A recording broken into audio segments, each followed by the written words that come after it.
Good morning and welcome to another Friday. No, it's not called Friday Reading Vlogs anymore, David. Stop calling them Friday Reading Vlogs. Sorry. Welcome to another reading vlog from me, Lauren, from Lauren and the Books. However, it is indeed Friday and it is indeed the morning, even though the light situation would lead you to believe that it is nighttime. It is dark, wainy and just quite nasty. Oh, what's that one? Medium. Oh, he's absolutely flying for it. David's just doing his daily Sudoku. In fact, I think it might be yesterday's daily Sudoku. Wednesdays, he's 2 days behind.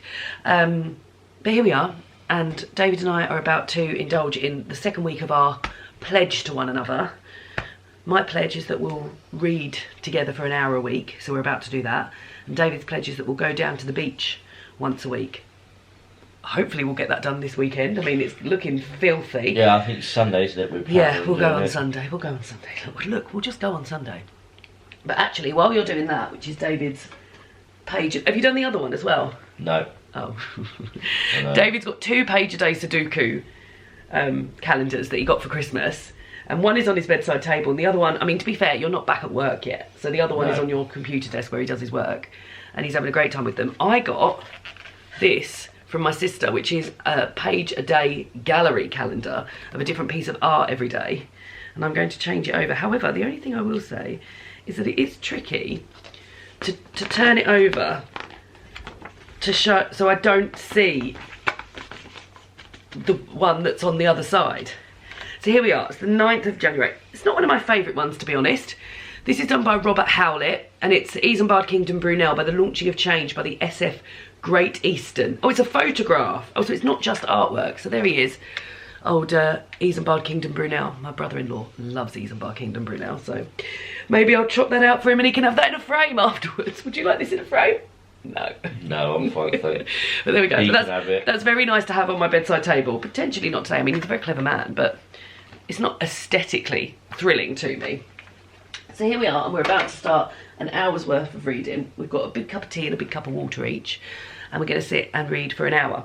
I will be starting, because I'm in the sweet spot of having finished my books yesterday. I finished 2 books yesterday, and I've woke up this morning not having any books on the go. So I'm going to start Scattered, The Making and Unmaking of a Refugee by Amna Modin. And this is a non-fiction book about Amna's parents' journey from Somalia to become refugees in this country. And from what I understood from the blurb was that Amna is a journalist, and after she'd been to Calais in 2015, she came home and was relaying to her parents what she'd seen there, and they said, oh, don't you remember your journey? And that Amna had also come over from Somalia. And I think that's where this is going to head to. But yeah, it's basically, from what I understand, it's her interviewing her parents about their lives in Somalia and then their journey here and now their lives here. So I'm very interested in reading this, and this will be towards my non-fiction reading challenge. The prompt, oh God, what is the name of the prompt? It's basically like I'm so tired. No, I'm not tired. My brain just doesn't seem to be working at the moment. It is, I think it's a controversial topic. A book that explores a controversial topic. So there we go. And David, what will you be reading? Marty, my future boy. I won't talk about it. David has already spoken about this, I think last week on the vlog. But he's reading a memoir of Michael J. Fox. This is Future Boy, and this covers the time when Marty is filming. No, not Marty. Michael. Marty is the character he plays when Michael is filming Back to the Future. And I mean, you read 42 pages last time, so, and it's not a huge book. It's under 200 pages. So there we go. But I assume Daphne's coming up. What are you reading, Daphne? You can't read, can you? I assume you want to finish that Sudoku. Oh, it's about to be finished. It's about to be finished, okay. Yeah. Right, well, I guess we'll read, and then we'll see you after our lovely hour. Daphne's been very, very cute. But it's nice to be all cuddled up in bed. I've got an additional blanket on top of our duvet. Warmth. Done. Right, let's get reading. Excuse the floor drobe behind Daphne. This that needs cleaning, that will happen soon. This is a beautiful Daffy cat. You sat on the bed while we've read for an hour. You don't normally sit in one place where we are. So that was absolutely lovely. Is it this blanket? Is that what it is? You're really looking beautiful, girl. Beautiful, beautiful, soft little blue girl. So the hour's reading is complete. I'm feeling very proud of both me and David, especially David, like sitting down and reading for an hour. I might have said this in last week's vlog, but like that's not something he's used to doing. So sitting down and reading for an hour, very, very good. And he's over halfway through his book now. And he's enjoying it very much. I read 57 pages of Scattered. And yeah, this is going to be super interesting. So Amna Modin is writing sort of the history of Somalia, sort of told through her parents' experiences. So we've just read a bit about when her dad was in school, and also her parents are like a little bit older than my parents, like 2 years older than my parents. So I can sort of imagine like my dad experiencing the things that her dad had experienced. And they've just got to the point where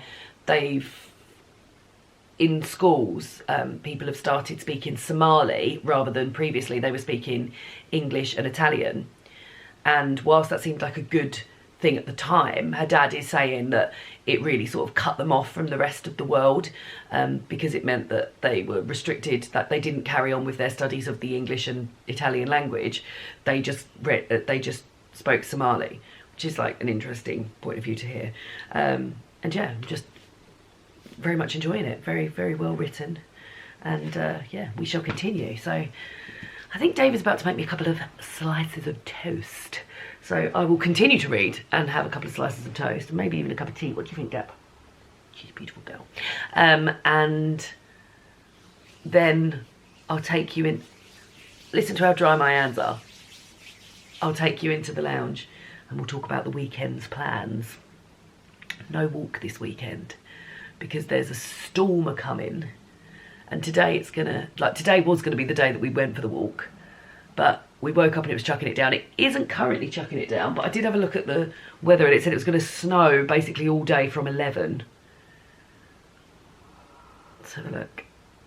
Oh, no, that snow has now changed to rain, but it's 100% rain at 11, and then the rain does not stop till 6 o'clock. And then tomorrow, David is already out with his friends, and I'm going to watch, I'm telling you about the weekend, I'm going to watch Hamnet in the evening, and then Sunday is snow and rain again, so yeah, no walk this weekend, which is a shame, because we had such a lovely time last week's walk. But yeah, anyway, I'll go and stick the kettle on, pop some, oh, I think he's finished, I think he's on his way, and yeah, a bit more reading in bed with a bit of breakfast. I'm ready for the day. I've got this cat jumper on. I don't know if you guys have seen this cat jumper. My mum got it for me for my birthday. She didn't like it, but she got it for me anyway. She's, when I said I wanted this jumper, she said, I don't really like that jumper. But yeah, isn't it nice? It's oversized, so it feels very sort of 90s. I feel a bit like Neil Buchanan on Art Attack. Niche reference. Is that niche? I don't know, maybe not. So, we're ready to go. David's just about to get in the shower. And then we are going to head out because we're going to go to Hobbycraft, because you may have seen on my Instagram, I've been doing a temperature crochet blanket. So each one of these rounds is a day. So today is the 9th. So, and I do based on, God, I'm so bad at explaining things. Here is the colour key. So if the temperature falls between, like it did yesterday on the 8th, between 6 and 10 degrees, it's this sort of light bluish colour, which I think actually is called light green. That does not look green to me. This darker blue colour is 1 degree to 5 degrees Celsius. And then the white is below 0. So it's been lovely to have some below 0 days. But it looks like we're entering lots of these sort of days. So I need more wool. And I went on to Hobbycraft to order it. And the only one they've got is this dark blue. So I'm really, really hoping they haven't discontinued it. In fact, if you're a crocheter or a knitter and your wool gets discontinued halfway through a project, what do you do? I'm really hoping they haven't discontinued it. But anyway, we're going to go to a Hobbycraft store today. There's two sort of within an hour's radius drive for us. And I needed to go to the shops anyway to get the stuff for dinner tonight. So we're going to go to a Hobbycraft so that I can get more wool for this. In fact, let me just have I can carry on with this while I'm talking to you. So let me just see what the temperature is. The temperature is 3. So that's the darker blue. Yeah, okay. So I'm just taking, when I'm doing this, I'm just taking the temperature that it is when I go onto the screen. I'm not doing an average or working out because that's just too much bother for me. It's literally like what temperature it is when I go to do it. So yeah, so I'm hoping they will have the wool in store, because before when I was using the wool, before when I was using the wool, it didn't get discontinued. It just wasn't on the website for ages, but they had it in store. So I'm going to go along to a Hobbycraft today and get, well, definitely these colours, but also the other colours, because I'll eventually need those, I imagine. And I think maybe I'd underestimated how big this would be. I mean, this is, so I was going to do a temperature blanket per month and then crochet them all together. But if this is how big it is, if this is how big January's temperature blanket is on the 9th of January, no, the 8th of January, then it's going to be huge. So I reckon I can have 1 blanket per month. And I was thinking maybe I'll gift some of these at the end of the year as Christmas presents and say, this was your temperature blanket for your month. So I am therefore already making Christmas presents as life goes on. Aren't I clever? So yeah, so we're going to go to Hobbycraft and do that and buy the stuff for dinner. And dinner this week is out of, because this is the book we're concentrating on, Easy Wins by Anna Jones. And this week's section is olive oil. So the dinner I'm so excited about. The dinner is butter beans with green olives and tomatoes, and I've got a delicious jar of butter beans that David bought me from Matnade Farm Shop that went into my advent calendar that I have been waiting for like the perfect recipe for. So we're gonna have that, and we're gonna serve it with some really nice bread. So is there a Marks and Spencer's on the way back? They do very nice bread. So we're gonna have that, and then I've got the family coming round on Sunday for a roast dinner because we've managed to get some vegetarian haggises. Yay, haggis. And I'm going to make the citrus olive oil cake with chocolate icing for dessert on Sunday. And hopefully I'll have a little bit more luck with that, because the last one, it did taste delicious, the lemon cake, but it was just a bit well done around the edges. So yeah, so butter beans with green olives and tomatoes for dinner tonight, which I'm very, very excited about. And yeah, and some nice bread. And then we've got the traitors, because we're in the midst of something wild on the traitors. In terms of reading, you will already have seen me reading Scattered, The Making and Unmaking of a Refugee. I'm actually really far through this. I'm 94 pages through this, and it's 200, well, because that's all bibliography. So it's like 280 something pages, 282 pages. So I'm over a third of the way through. And it's only just midday on Friday, so feeling very pleased about that. And then chances are I will want a bath tonight, and I can't take this in the bath, it's far too heavy. So I had a little look at my paperbacks, and I think I might start Helen Dunmore's A Spell of Winter, which is, I think it's set in the First World War, and it's about 2 siblings whose love deepens and crosses into forbidden territory. But I've never read anything by Helen Dunmore, and I've got a feeling, this won the Women's Prize in 1996. So 30 years ago, I said 20 years ago on my TBR, but somebody said it's not 20, it's 30 years ago, so 30 years ago. So yeah, so I think I will probably start that when I'm in the bath. And then we will finish, as we did last week, which I really enjoyed doing. So we're doing a new thing this year with the reading vlogs. Instead of finishing on a poem, we finish on an excerpt from Black History for every day of the year. So I will have a look at the person whose excerpt it is. So for example, if we were doing it today, the 9th of January, we'd be looking at Alethea Jones LeQuant. So I would read that entry, and then I would feed back to you what I've learned. So yeah, and I really, really enjoyed doing that on last week when we finished on Monday, so that's good. The last thing to do is that we have a question to answer. Today's question, guys, has come from my husband and your friend, David. And he has asked, it's a really good question, when has judging a book by its cover worked best for you? When has judging a book by its cover worked best for you? And I'm going to have a little think about that over the weekend, and I will answer that at the end of the video, and you guys can answer down below. So I think now I'm going to stick on, because I'm still listening to the same audiobook I was listening to in the last reading vlog, which is Margaret Atwood's Book of Lives, A Memoir of Salts. I now have 11 hours and 39 minutes left. This needs to be done by Wednesday, and it's Friday, so I might have to speed it up a little bit, but I'm currently on 1.2, we'll see if I need to speed it up to 1.5, but I'm going to listen to a little bit now and crochet the dark blue around the edges, and I really, really hope that I can get more wool today, because that is what a girl wants on her Friday. There's also a really good big cancer research shop there as well, so I think we'll probably go in there too. Right, anyway, I'm going to crack on with this, and I'll see you a bit later on. Bye.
We're back. We actually had to go to 2 hobby crafts because the first hobby craft we went to, look how cute this tote bag is by the way, they only had orange or brown, and I haven't got any brown in the whole project. Orange is 21 to 25, and the hobby craft we went to was actually closing down. That store, not all of them, but just that store.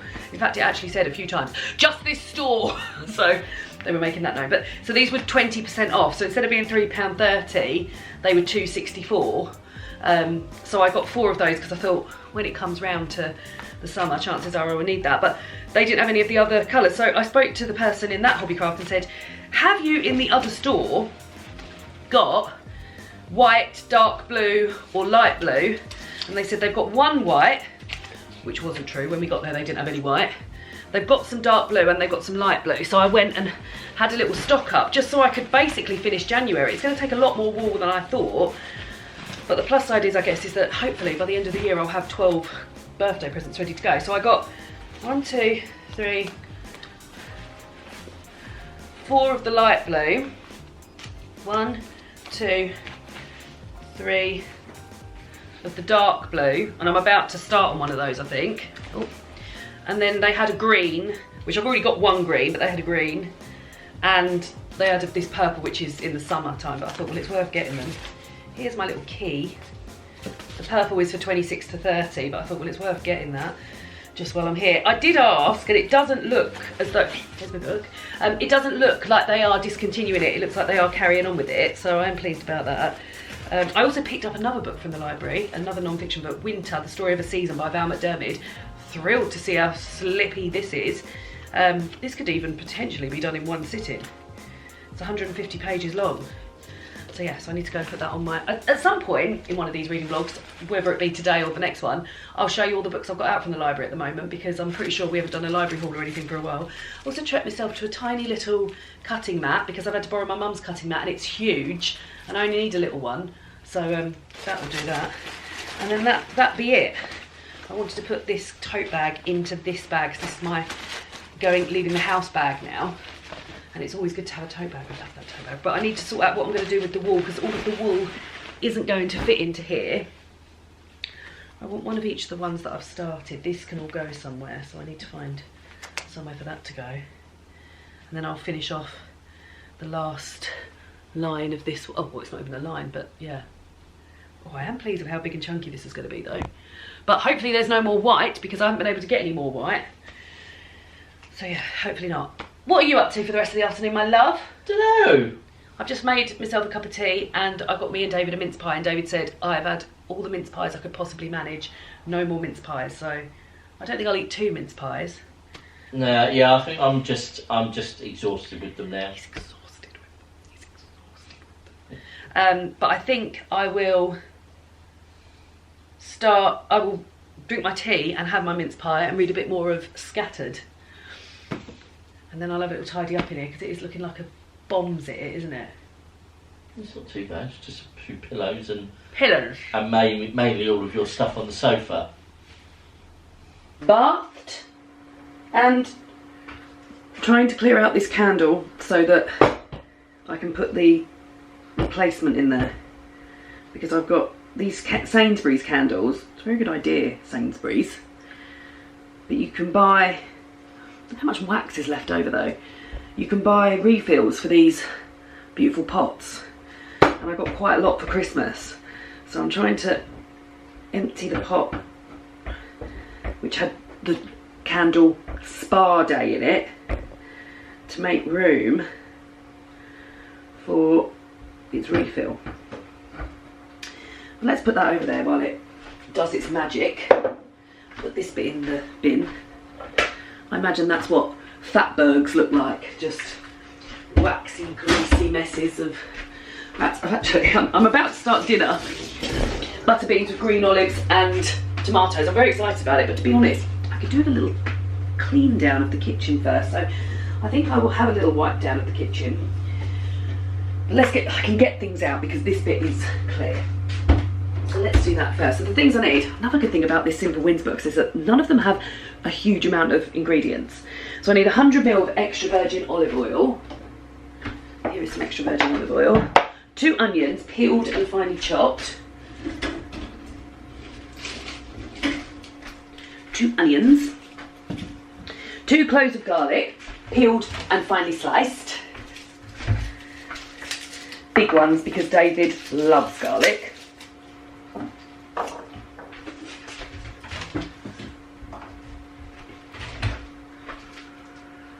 2 tablespoons of tomato puree. Luckily I bought a tomato puree the other day knowing that I didn't have any and that it comes up quite a lot. Dried oregano, that's here. Caster sugar, I'm aware this.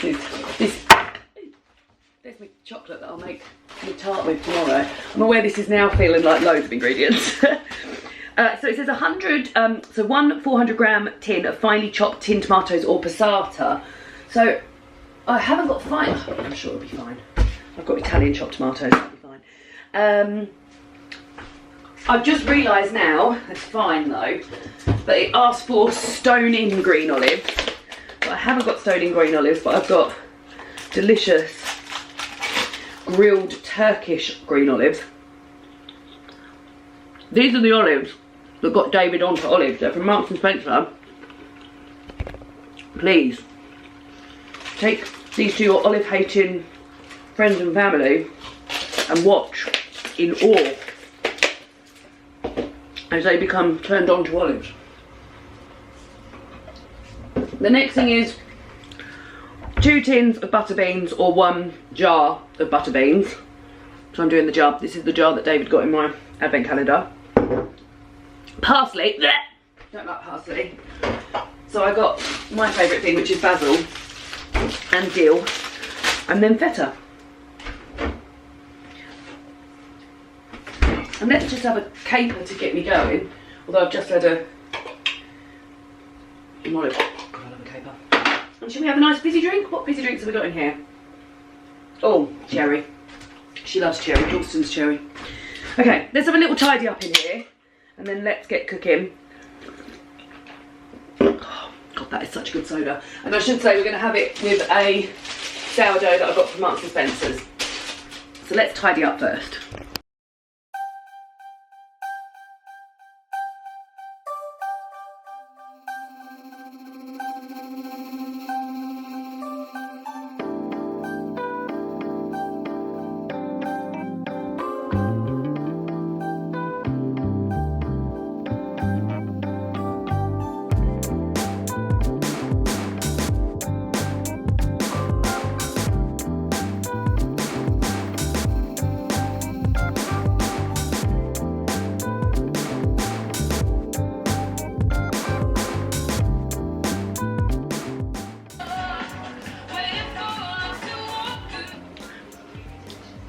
This is so good. It's really, really good. I can't wait to eat it. It looks, I mean, I've made a complete mess of the kitchen, but it looks so good. Come have a look. It tastes so good. The butter beans are amazing. I cooked it with the sort of stock that the butter beans in, even though it told me to drain it because I knew it would be delicious. I've sort of cooked it for a little bit longer to cook it out, but yum-tastic. And this is the feta we're gonna have on top of it. Yum! I'm serving up. Honestly, I'm so thrilled with this. If this is like as good as I'm hoping it to be, this was so easy. I would make portions of this and sort of freeze it for lunches and stuff. We're having it as a dinner, but it will make a great side as well. God, so good. Right, and then I have to put a little bit more of this on top, a little bit more olive oil, because we are in the olive oil chapter. And then, oh, feta. God, do you know what? I don't know if I'm going to need all that feta. I love feta, but David just thinks it's okay. And I've seen somewhere on Ellie Pear's thing where I can keep feta for a little bit longer. I think you put it in water.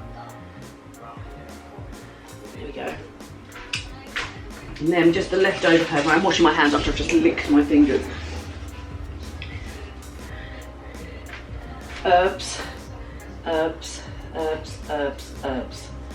Right, what to do with this? I think I can simply put it in here and then put it in water, but I'm going to go and check. But I'm going to save that. There is a cheaper way to do it, which involves boiling water and waiting for it to cool down, measuring out salt and stuff like that. But she's also said she's done it in olive oil, lemon zest, and it stays lovely in that. So that's what I'm going to do. So I've put it in olive oil. I'm going to eat my dinner. Then I'm going to zest this lemon into there. And yeah, she said peppercorns. I'm not sure I've got any peppercorns. Oh yeah, she has.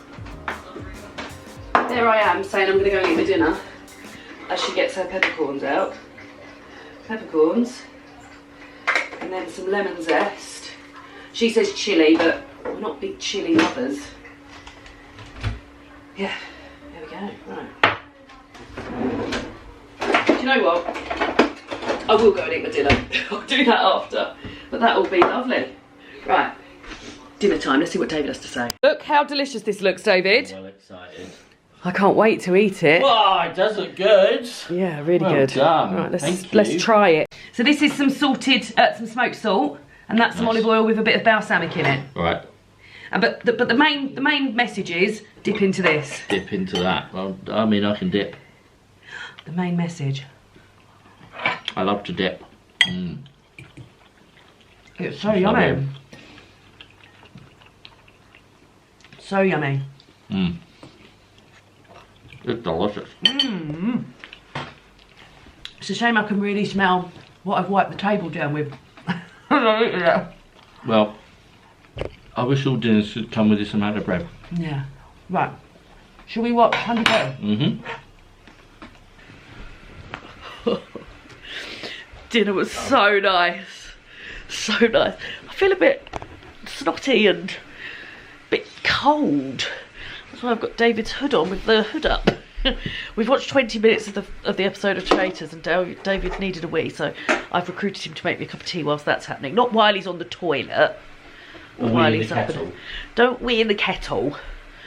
But yeah, I've realised I didn't tell you how I got on with A Spell of Winter. So I read 28 pages. I read the prologue and the first 2 chapters. I'm interested in it. Feels like sort of historical fiction-y with we're following a woman, Catherine, a young girl, Catherine.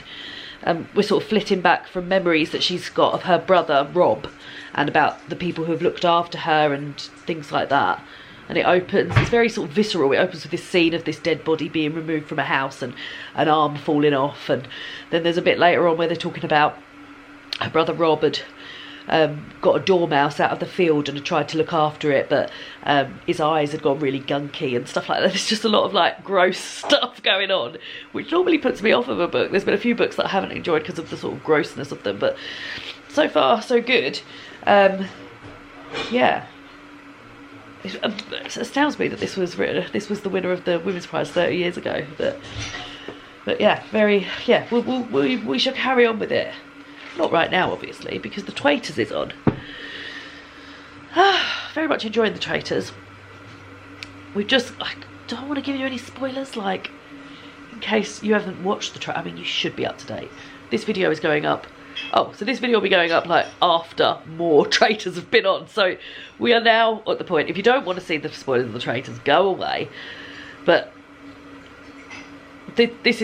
we're on week 2, episode 6. So this is the Friday episode.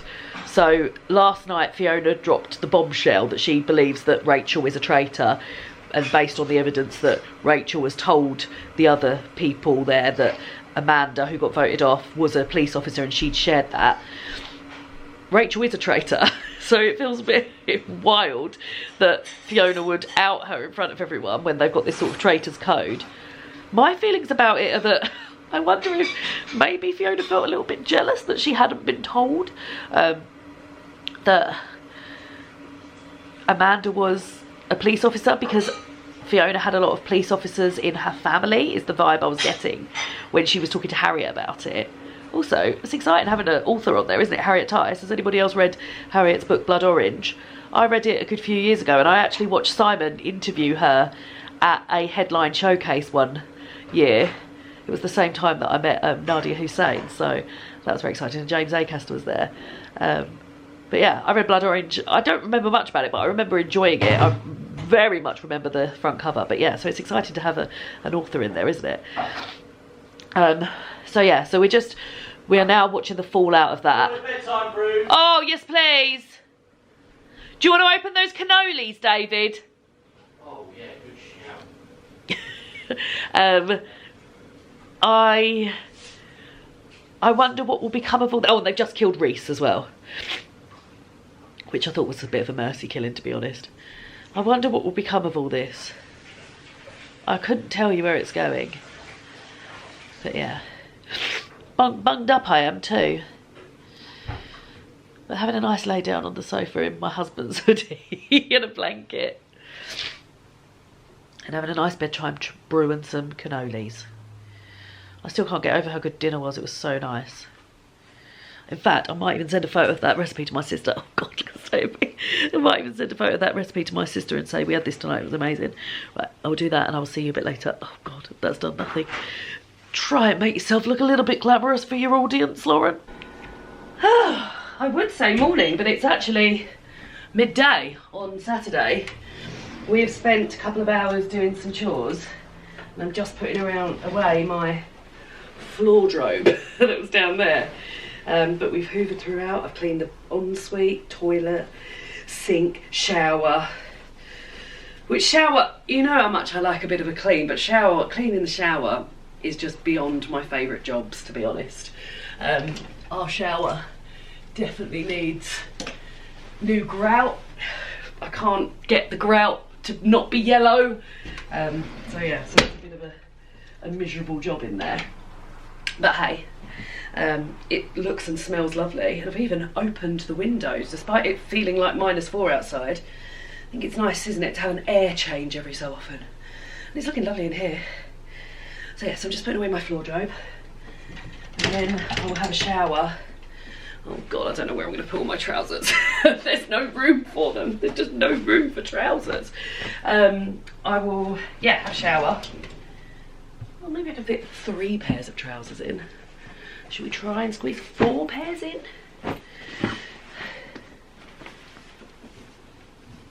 Go on. Oh, I reckon I can get another pair in there. And what ones am I wearing today? Brown ones. Okay. Yeah, then I'll have a shower. I've read for quite a long time this morning. I'm just approaching 200 pages of Scattered. My non-fiction book I'm reading about refugees. Well, in particular a family of refugees. And I've been pretty pleased with how much I've read. Maybe I'll pop those up there. But yeah, I think I'll see you once I'm locked and loaded and ready to go, because today David's going out for some drinks with his friends and I'm going to watch Hamnet with my friend. We're going to go for a Nandos first, so I'm excited about that, and I will feed back to you how sexy sad Hamnet was. But yeah, I think I'll see you when I'm dressed and ready to go. Well, I'm looking very autumnal, aren't I, for someone who is in winter? I am showered, not hair washed, had my lunch, leftover beans from last night. It was amazing. And now David's just getting ready to go out, and then I'm going to drop him down at the bus stop. So I think I'll probably read for a little bit. It's been nice having a bit of a change of air, but obviously now I'm cold. But I'm going to carry on with Scattered. Like I said, I'm really fast approaching the 200 page mark. I'm on 186. So yeah, so I'm going to read a bit of that, and then probably by the time I finish this chapter, she's got her hair in her face. I'll be taking David down to the bus stop. I think this afternoon I might spend a little bit of time. I've got some washing on now that I'm going to need to put out. But I think I'm going to spend some time doing some junk journaling and listening to my Margaret Atwood audiobook, which feels like it's just so long. It's just so long. And yeah, then I'll get ready to meet my friend at 6. So she's got a while yet. I might have a little, when I get back, I might make myself a cup of tea and a couple of ginger nut biscuits and sit and read for a bit. I'm a bit snotty, but I feel all right, guys. I'm a bit snotty, but I feel all right. Apart from this hair in my face. I don't know where that's gone. Anyway, onwards we go.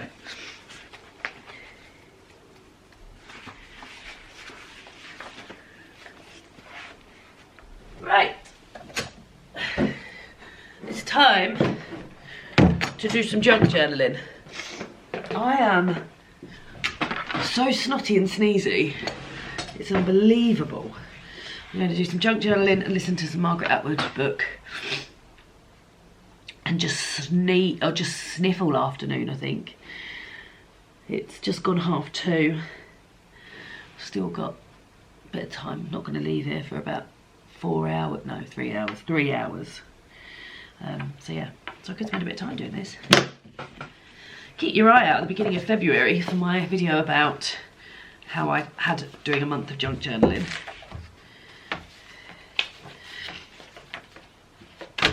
I'm enjoying it. Hi. I just feel like I'm getting more and more dishevelled as this video goes on. I just thought I'd show you what I've got out from the library at the moment. I showed you the winter book I got from Val McDermid, but I've got a few. In fact, I could do a full little mini book haul here because I can also show you the books I got for Christmas. Yes, let's definitely do that. So the books I've got out from the library at the moment, I can't quite remember where I got the ideas for them, but I've got, oh, I do know. So Anna James, who is an author, and I became aware of her because she used to have a booktube channel. She does one of my favourite videos of the year. Her and Eric do a predictions to the Women's Prize for Fiction long list video, and it's always like over 2 hours long, and I have such a lovely time watching it. She did an amazing thing on her Instagram channel on the run up to Christmas. I'll link her Instagram down below, where she did a independent bookshop advent calendar, whereby every day she opened a book that was sent to her from an independent bookshop. She paid for the whole thing herself, and shouted out independent bookshops, and also sort of maybe smaller presses and things like that, and some of them sounded great, so I put some reservations on some of them. In fact, maybe I think all of them, apart from this one, which I heard about on the Weirdos Book Club podcast. So let's start with that one. So this is Father Figure by Emma Forrest. Yeah, like I said, she was on the Weirdos Book Club podcast, so I put a reservation on that.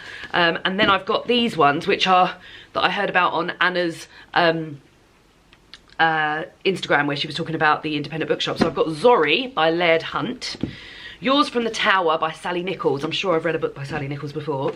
Birdie by J.P. Rose, Confessions of the Fox by Geordie Rosenberg, and Land of Milk and Honey by C. Pam Zhang.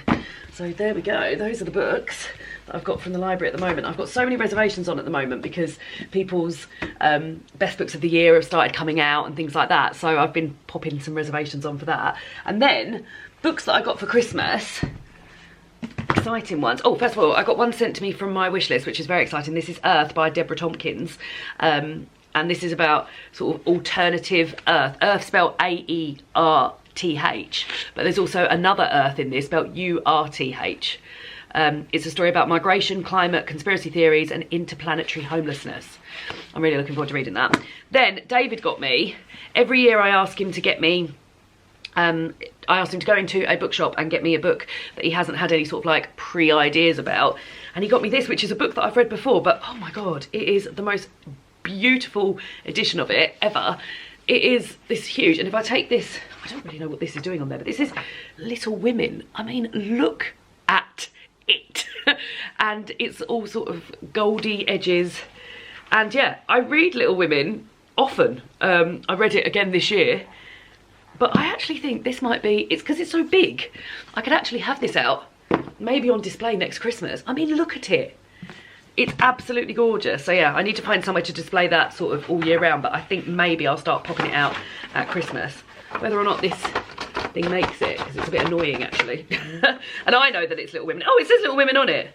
Oh, now is the time for me to get rid of this little sleeve. One does not need that. Then I got a cookbook. I was so delighted to get a cookbook from David's mum actually, because I love getting cookbooks for Christmas and birthdays, and I think they're really good gifts to give. But I hadn't asked for any this year, so I really wasn't expecting any. But David's mum came up trumps and got me Thomasina Myers' Mexican Table, which is 100 recipes and 12 ingredients from the heart of Mexico. And this is a little bit like the cookbook that I'm cooking my way through this year, the Anna Jones one, in that it takes a section. Each section is dedicated to a particular ingredient. So the first section is dedicated to citrus. They've got some really delicious looking gear in here. However, there are some meats in here and I don't eat meat. Grapefruit, mint and DIY burrata salad with green pistachio matcha. That sounds nice, doesn't it? So yeah, I was really, really pleased. And I've had Thomasina Myers' vegetarian Mexican cookbook before, which I made lots of dips out of, I remember. Then my friend Emma got me The Long Shoe by Bob Mortimer. I've been saying that I want to read some Bob Mortimer books. He's got 3 out now, I think, 3 fiction books. We're having a look. Doesn't say. But this is his most recent one.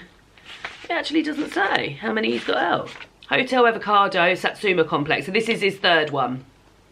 And yeah, I've been meaning to read these. Everybody who's read them sort of said they're very sort of fun, and I've sort of heard from people who are big readers and people who read 1 book a year when they're on holiday, and everyone seems to enjoy Bob Mortimer. So yeah, looking forward to reading this. And also my book club mentioned that maybe we will read a Bob Mortimer book this year. So whether or not it'd be this one or another one, exciting. And then this one, I was so thrilled about this. So for the past few years, I started a sort of family tradition whereby I do a pass the parcel for my family with books in, and often they're books that I've read and I'm getting rid of, so I don't always have to spend a lot of money on it, but books that I think my family will enjoy, and that includes my niece and my nephew. And for the past 2 years, because previously I just used to do it for everyone else and sort of be in charge of the music, but the past 2 years David said, oh, let me get you a book and we'll wrap it in. And I do it in alphabetical order, guys. That's the key. So I know which order people are coming.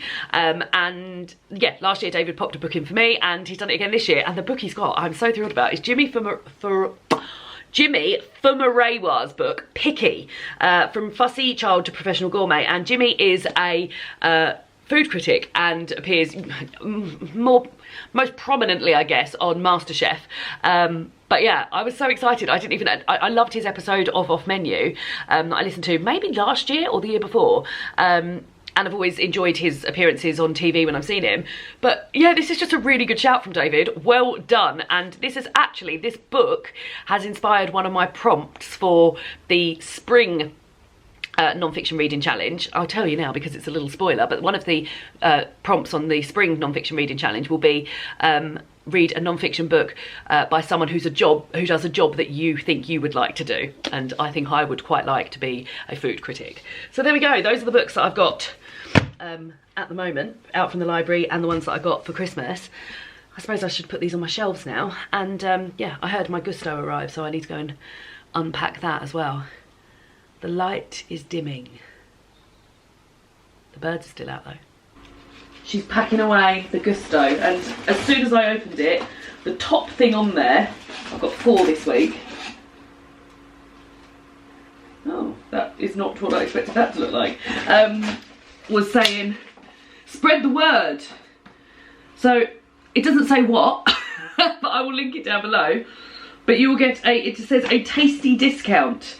And I get £20 credit So yeah, if you have been waiting for a chance to try Gousto, I remember the first time we tried a food box, it was actually HelloFresh, but we started it the week after Christmas.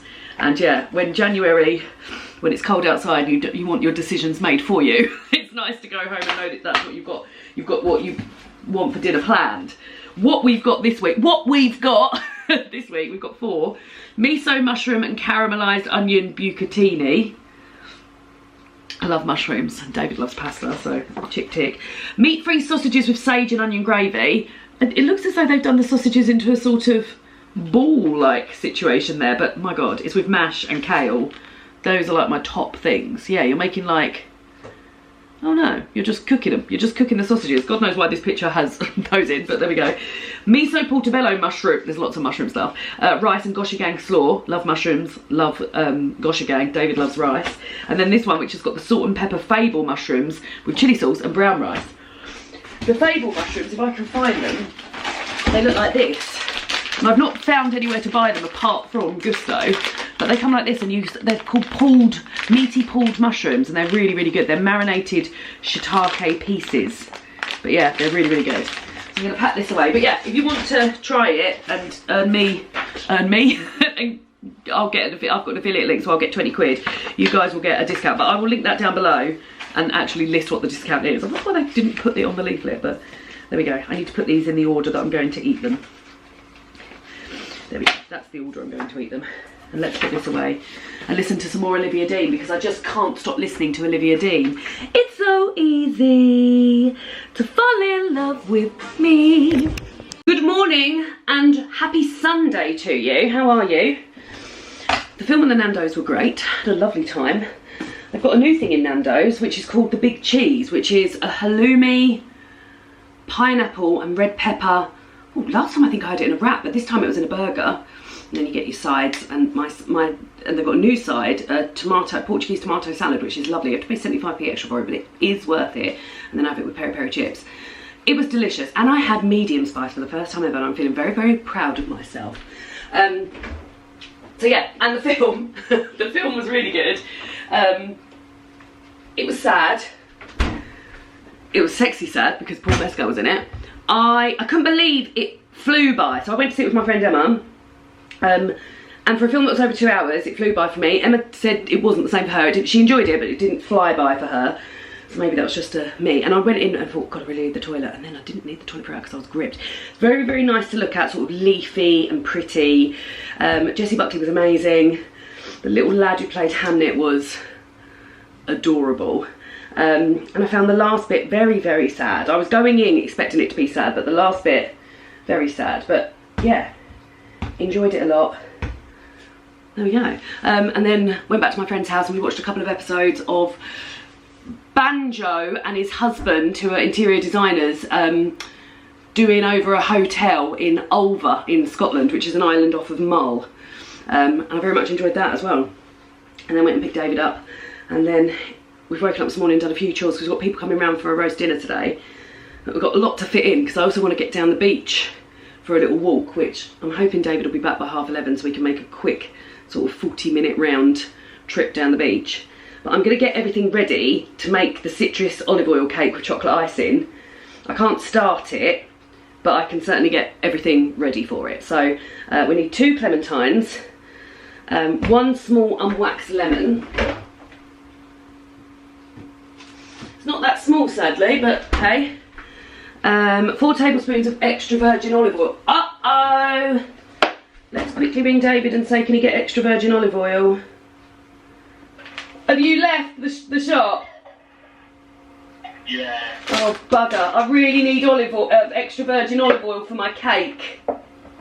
Oh, okay. Do you think Tharpe will do it? Yeah, they should do. Yeah, no problem. Oh, sorry, that's me getting things out the cupboard. Lovely, thank you so much. Oh God, more things falling out the cupboard. Okay, love you. I love you, babe. Bye. Ooh, ooh, ooh. There's the Demerara. There's the Demerara. 4 organic eggs. I've got those. I've got to fit all of this back up in the bloody cupboard at some point. 1, 2, 3, 4. I'll use this as an opportunity to show you one of my Christmas presents from David. It's this Helter Skelter egg holder, and I really love it. 4 eggs. 250 grams of soft light brown sugar, soft sugar. 250 grams of almonds. Baking powder. Haven't got bicarb. 100 grams of hot chocolate, dark chocolate, and honey. Lovely. Right, okay, so all of this can now go back up. And then at least I'm ready. And I've delayed David a little bit longer, so that's my own fault. But yeah, ready to go. Doing a slight little bit more prep work. Oh, I don't know, because I'm not going to be an hour before I go down the beach.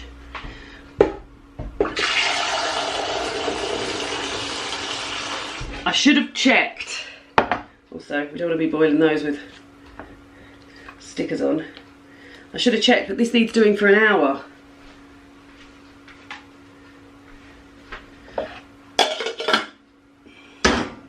Let's read it through. The beach.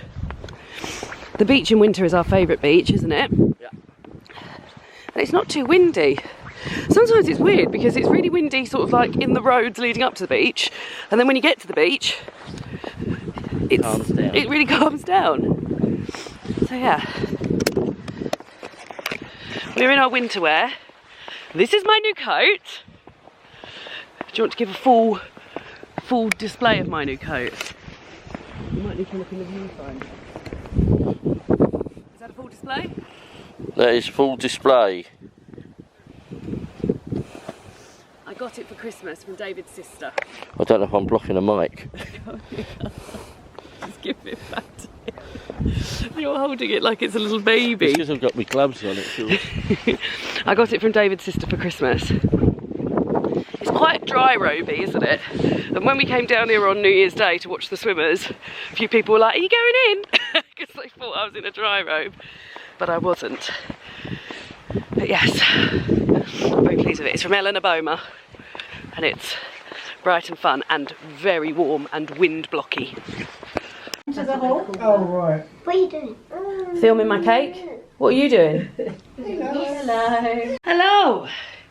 It's Sunday night and I'm bathed. Everybody has left.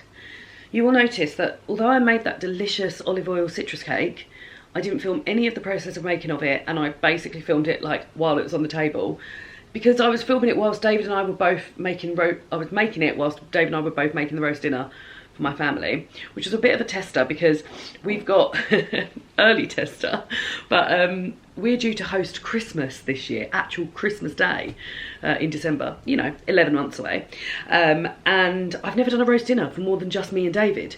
So today was a bit of a tester of that. It went absolutely fine. I think the main reason it went absolutely fine is because I guess the main event of today's roast dinner was veggie haggis, which takes 4 minutes in the microwave. Well, maybe a little bit more than 4 minutes, but like you can do everything else and then the last thing is the veggie haggis. So it might be a bit different when I'm potentially doing other bits. But yeah, it went fine. And then the food was lovely, and then the cake was really nice. So yeah, it all went very well. Everybody has now left. There was dens in here made out of chairs and blankets, and my niece didn't want to leave, and yeah, it was all happening. And then we had a bath, and then the plan for the evening is, once David's out of the bath, is to watch Casualty, because Casualty's back and David and I are very into Casualty. We realised it's a year since we started watching Casualty. We watched the Christmas special 2024, which I think was on like the 28th of December or some like in between time. Remember those days? And yeah, and now we're into January watching it, so yeah, we very much enjoy it. And I think we might be getting back into Call the Midwife, because we used to love Call the Midwife, and then I felt like they really did Trixie dirty by sending her very handsome husband, who coincidentally is now in Casualty, over to America, never to be seen again. Sneeze coming? No, it's gone. Yeah, so I always felt like they did Trixie a bit dirty, but maybe it might be time to get over it and watch that. So yeah, here I am to talk you through what I read this weekend and answer the question, and then we'll do a little bit of Black History learning together. So I have read, because I started both of these this weekend, I've read 236 pages of Scattered which is almost done, to be honest. I think it's 286 pages long, this book. 282 pages long, so less than 50 pages left of that. And then I've just read quite a big chunk of this in the bath. I'm up to 86 pages of A Spell of Winter, so non-fiction, fiction, both of which I'm enjoying. I'm enjoying this much more than this. Like I said, enjoying both. This, I think, might be a little bit too visceral for me, but I think we're about to get into sort of like the plot of it, so I'm hoping that maybe the plot will take away the sort of, well, quite gross descriptions of stuff and harking back to things. And like, this seems to be like the stuff, a lot of the stuff they're talking about is like the stuff of my nightmares. So like, they're talking about, oh God, I mean, trigger warnings for gross stuff. But like I said, somebody loses an arm, and now later on she's talking about going and picking a particular white flower from a garden, and then she's talking about how that flower reminds her of the story of the man whose arms fell off and all these white bits hanging out, and how that reminds her of the flower. And I'm just like, oh my God, guys. So yeah, so hopefully the plot will pick up. This I very much enjoyed, and I guess we're getting into the sort of like summing up of things now. We're talking about, we're now talking about her girlhood in terms of like what that's like being an immigrant in the UK, and her trying to sort of assimilate with people, and trying to find out what she likes when really she knows that all she's ever going to answer is that what other people like, because she's so frightened of not fitting in. But yeah, there's been a whole host of things covered in here, but very much enjoyed it. So the question that David had asked was a very good one. I'm trying to get the actual wording of it.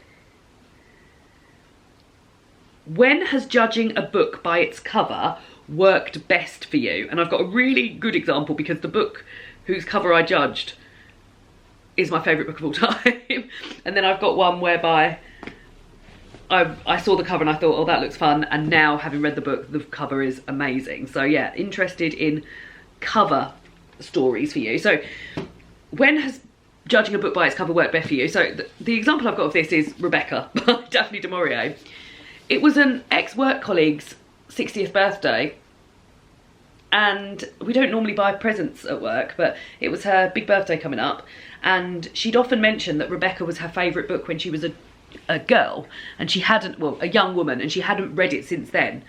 And I remember going into Waterstones and agonising between these two gorgeous copies of Rebecca, this one, which is the paperback version, or the hardback Virago one, which is a bit sort of like, maybe you might have seen them, they're like naked cloth bounds, and they look a little bit like wallpaper. They have different sort of things. I think this was like diamonds and stuff like that, and I went for this one. And I remember when I bought it for her, I was like, oh, I'm intrigued by this front cover, thinking, oh, this looks like a gate, like the way it's written. What are these flowers? And I'd always heard of this first line of Rebecca. Last night I dreamt I went to Manderley again. And I think it was the act of buying this as a gift for somebody, not knowing anything about it. And this was before I had a YouTube channel or anything like that. Made me think, oh God, I would like to read that at some point. And then when I got into YouTube, finding out that this was many people's favourite books and lots of hype around that and reading around that. But I think for me, this was a cover draw for certain when I bought it for somebody. So yeah, that's the first one. And then I've also got Pet by Catherine Chidgey. I remember getting the proof copy of this and thinking, did I buy this? I think I might, no, I think I did get sent this by the publisher, and being like, oh, that is so interesting. I love that pen, and I love that ship in there. What's that got to do? And this writing, I really like the writing. And Europa editions are always really nice. They've got like lovely French flaps, and like this sort of mint green is very aesthetically pleasing.